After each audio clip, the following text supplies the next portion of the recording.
Hi guys, I had to re-record this because my phone was giving me problems and the videos were not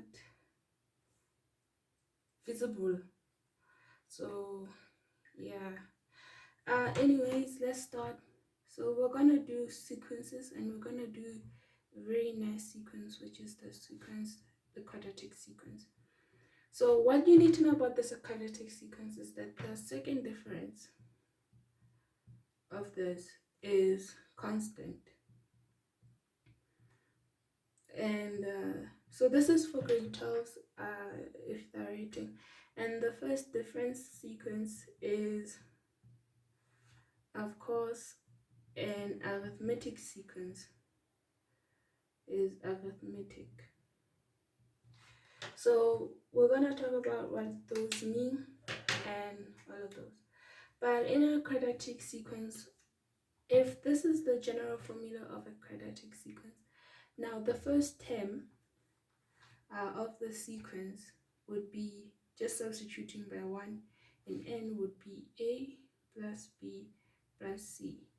The second term would be 4a plus 2b plus c. The third term would be 9a plus 3b plus c. And the fourth term would be 16a plus 4b plus c.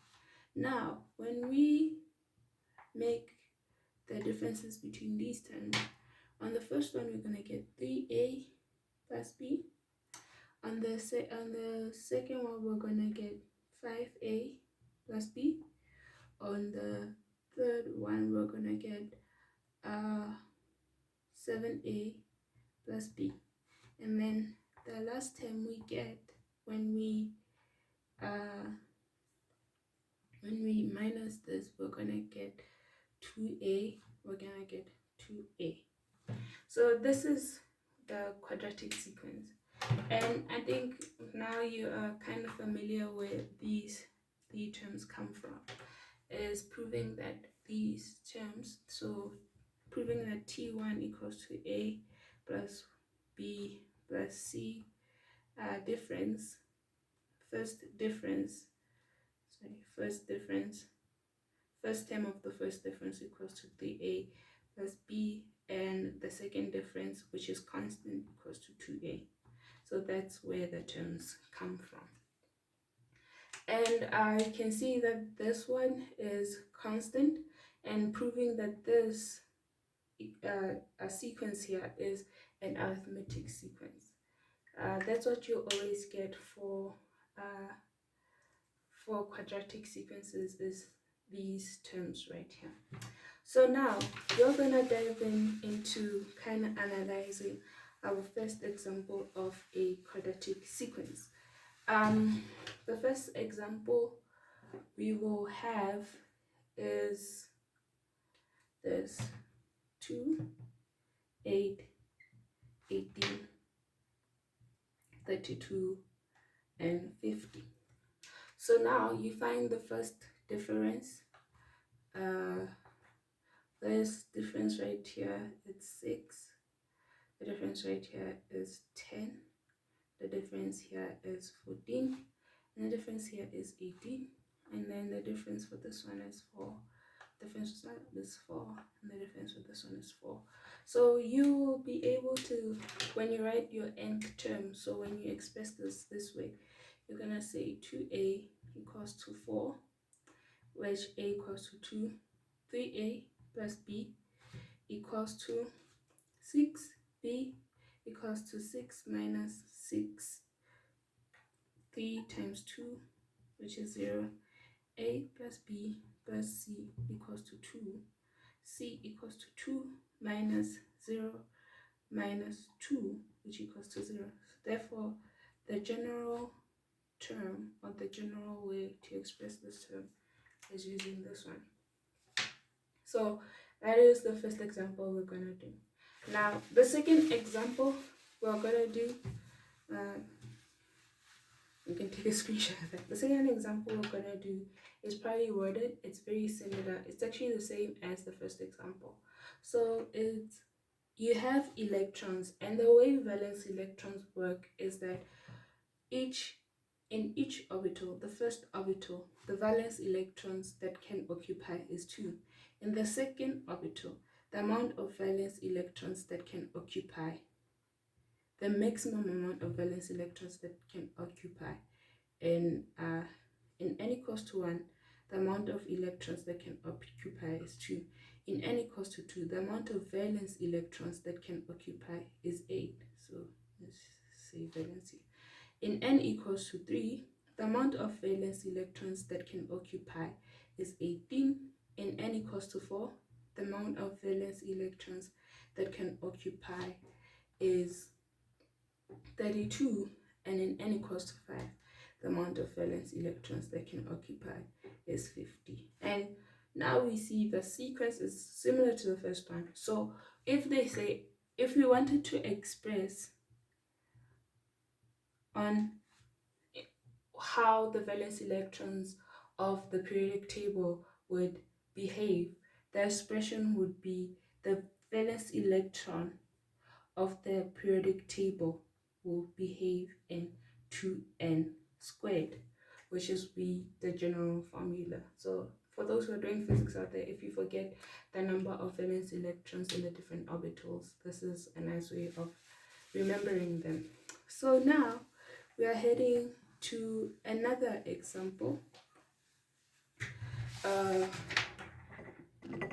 Now we're heading to this example, which is 6, 10, 15, 21, and 28. And the difference here is 4. The difference here is 5.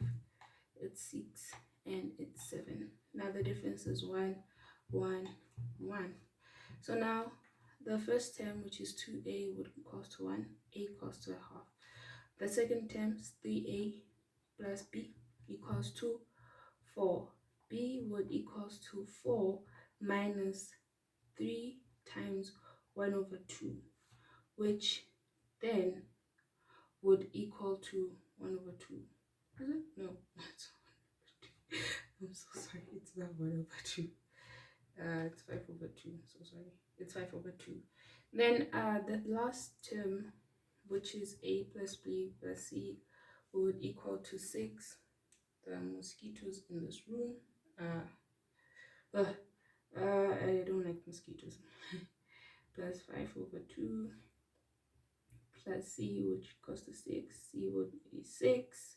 So I'm going to write it in terms of 2, which is 12 over 2 minus 5 over 2 minus 1 over 2, which is just minus 1 over 2, which is 6 over 2. 6 over 2 is 3. So the general way to describe this term would be this way.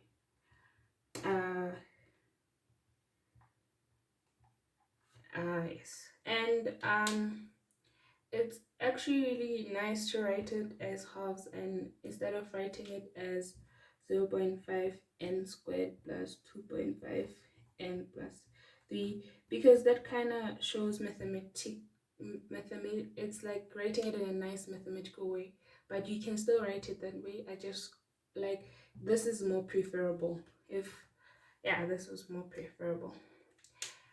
The thing about this term, what I wanted to express is, if you ever plot Tn versus n versus Tn, you should always get a parabola that starts at 1 and is facing either up or down. It doesn't really matter. But your parabola, if they ever say express Tn versus n, they want you to draw a parabola either concave up or concave down. It doesn't really matter, but the parabola always has to start at 1, and it only has to exist in the positive nth space, which, if you're considering the Cartesian plane, will be the positive x space.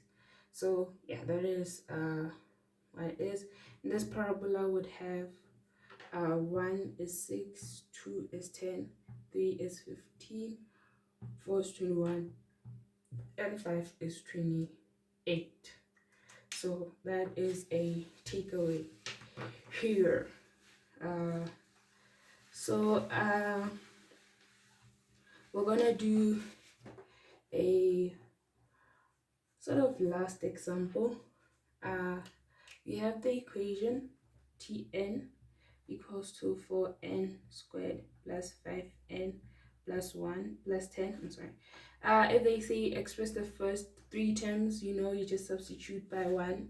When you substitute 1, so 9, it's going to be 19. Substitute to 16 plus 10, 26, 36. Substitute 3, it's 9 times 4, 36 plus 15, 51. 61. I don't know if I'm correct. Check. But I think you're gonna get that.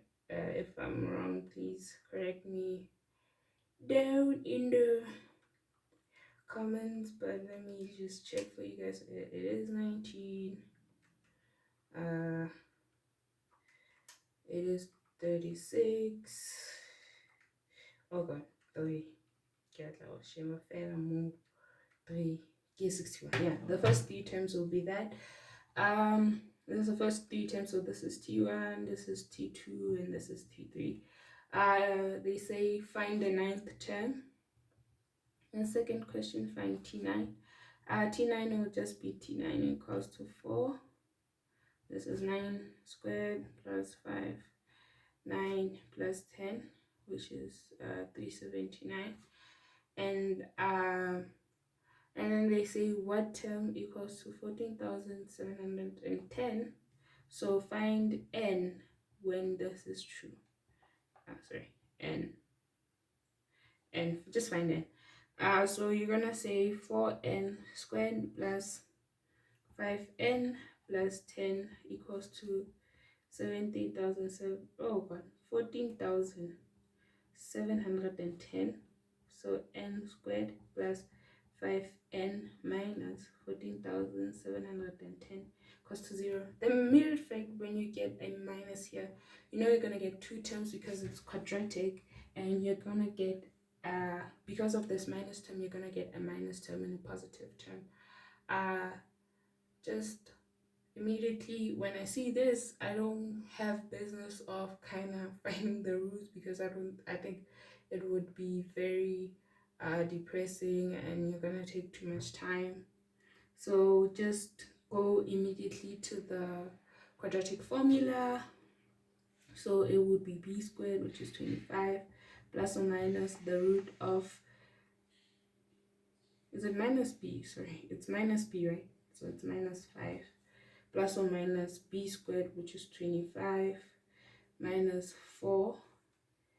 A is 4.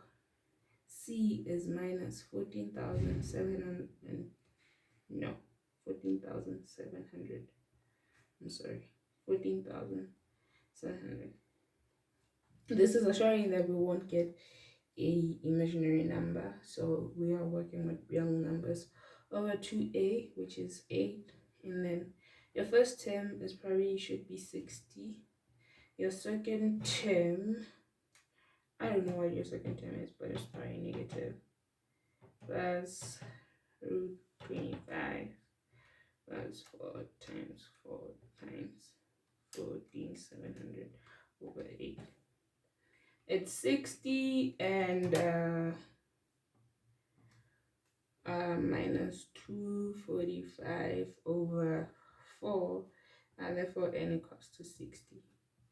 So yeah, that is the answer. This one is not the answer because, like we said, n is always an element of natural numbers, so n only exists in the positive range, and when it exists in a positive range, n is never equal to 0. There's no 0th term.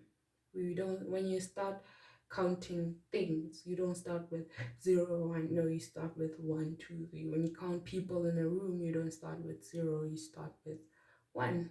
And yeah, that is it. I think that is it for the quadratic sequences. If you have any questions, if you want more challenging questions, you can leave suggestions. I'm actually going to do one more example that I forgot to do for you guys. So it's actually a combination example. uh it's going to start cycle by brightness of light. So it's also like physics, because you can tell that I did I do physics. But brightness works in a way where if this is n in a distance of 2n, will have this, and a distance of 3n will have this. So the area in which brightness covers always is squared of the n. So that means the area of the first term will always be 1 squared, the area of the second term will be 2 squared, the area of the third term will be 3 squared, and the area of the fourth term will always be 4 squared. So if they say describe this, the brightness of light in terms of squares, it'll always be whatever initial brightness we have. So if we have a point source with initial brightness b, then it will be 1 squared b, 2 squared, the area that is covered by the brightness, 2 squared b. Okay, yeah, like I'm trying to explain something, but okay, if we have to describe the brightness vector, I'm sorry, so that it will be b over 1 squared, b over 2 squared, b over 3 squared, and b over 4 squared. So you can kind of see that the if we wanted the nth brightness, whatever it is, Tn will always be described by b over n squared. Now, asking a question, is this equation a quadratic equation? Yes, it is. The reason is that this brightness vector still works in a way that kind of gives you a parabola, but it gives you a parabola that is like this. So that is concaved to that is kind of concave to the oh god, it should start at 1, I'm really sorry. That is concave to the x instead of the initial parabolas we see that is concave to y, and also it's never negative. So yeah, the brightness vector, I mean, of course it has 0, but the brightness vector is b at 1, so it would be b, it would be 1. So yeah, the brightness vector is always given that equation, and it is a quadratic formula because it does give the sense of a quadratic equation. So what would happen if they say, okay, we're adding up all of the brightness? So we have an observer, we have this brightness here, and we have an observer as brightness approaches infinity. I don't think they'll ever like kind of ask this question because it kind of goes into Euler. But if they say that what is the total amount of brightness that an observer would see if we add those amount of areas. So if we have this area added, so we have an observer here, and we have a brightness b, and we have brightness b again, and we have brightness b, and we have brightness b. So we're adding these brightnesses. We have an observer here, and then brightness, and then brightness, and then brightness. So what is the total amount of brightness? So that would have, as n approaches infinity, the total amount of brightness that they would have is the sum of all the amount of brightness that is produced by each point, that each term where the observer is n equals to 1, of b over n squared. So because we have this where it doesn't vary with n, we can take it out, and this will be equal to b over till infinity of n equals to 1 of 1 over n squared, which equals to b times. Now this uh, equation here equals to pi squared over 6. It's a Euler substitution, it's a Euler series, and I don't know if you guys did the Euler series, but that's the total amount of brightness that we'll have if we had a point source on each point or each term. So yeah, but I don't think this is very much I don't think they would ask a question that is that very, it's really kind of high level. If they do, probably wouldn't be worth that many marks, so you wouldn't have to worry about it. But yeah, so now I'm gonna switch off and have a question that looks like this. And now we have the first term. Now this is the first term. Now the first term is 2 squared. Now we're describing the amount of squares that we have. The second term is 3 squared, number of, and then the third term is 4 squared. So now if we had a sequence that this is 1, this is 2, and this is 3, which is this is n and this is tn, how would you describe this sequence? So we still know that the first term, we know that these terms are squared. So whatever we're going to have inside here, it will be squared. And since we start at the second term and then go up, it's just n plus 1 squared. And this would explain the equation. Now you can also kind of write the formula down where we have 4, 9, 16. Then you're going to have 5 here, and you're gonna have 7 here, and then you're gonna have 2 here, and then you can find it using our standard formula, because I told you that it's a quadratic equation. You wouldn't need to worry about finding the other terms. 5b equals to 2, and c is a plus b plus c would be 4. C would be 4 minus 2 minus 1. C would be 1. So you have Tn equals to n squared plus 2n plus 1, which is n plus 1 squared. So it's kind of off that you can kind of figure out the nth term without going through the whole process. If you see that thing and you're like, oh, by intuition directly you can kind of figure out intuitively what's going on and just write out the equation. Yeah, and that's the problem that I wanted to do for quadratic equations. I hope you guys write exams well, and if you're rewriting or writing a sub, I hope this helped.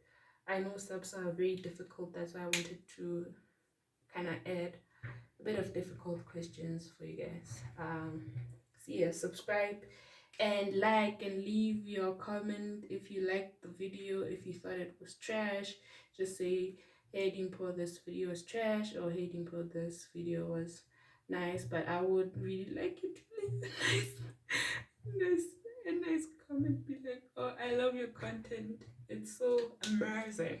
Sure.